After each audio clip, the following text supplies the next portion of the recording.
Honestly, my humble submission most respectfully is that each redevelopment of housing construction project, contracted or self-redevelopment, is based on its proximity, location, size, pricing, etc.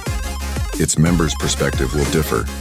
If put under my fluorescent microscopes to check with prudent due diligences on its matrices, holistically, it's for small CHSL.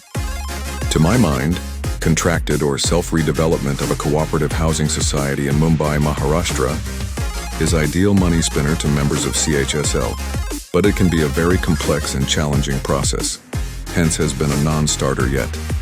Here are some of the pros and cons I consider all to seriously consider. MyUndeststanding of some pros. 1. Full control and autonomy to MC. Thus, members have complete control over the redevelopment process, allowing them to make adjustable, flexible decisions that suit their needs if below greed levels and/or neo-rich styled preferences. 2. Huge savings in cost in pre-post construction stages coupled with tax savings to be farmed, reaped from your land potentials. By avoiding the involvement of external weak builders, developers, intermediaries searching in societies for self-enrichments.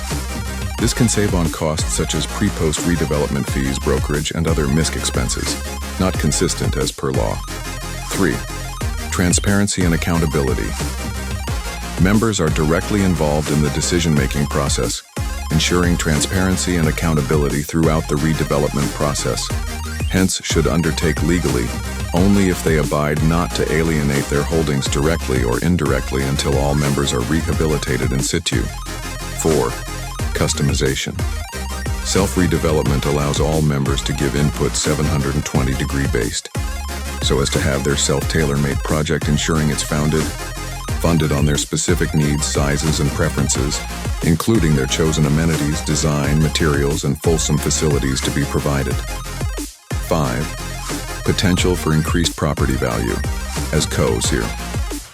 Operative and is visible, instead of surgical operations mess seen in many 60 to 70% projects stalled or stressed due to self-enrichments. A well-planned and executed self-redevelopment project, selflessly, can increase the value of the property exponentially, thereby solely benefiting members and home buyers in the long run. Some serious consequences.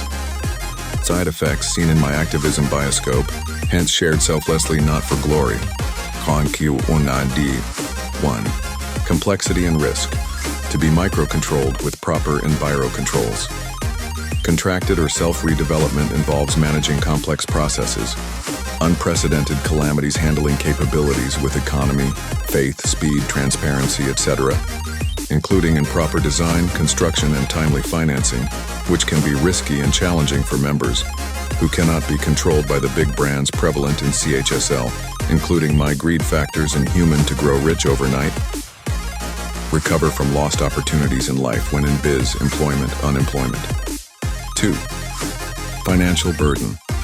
Members may need to contribute or support in fundraising financially to the contracted or my self-redevelopment project, which can be a significant burden, especially for those on a fixed income.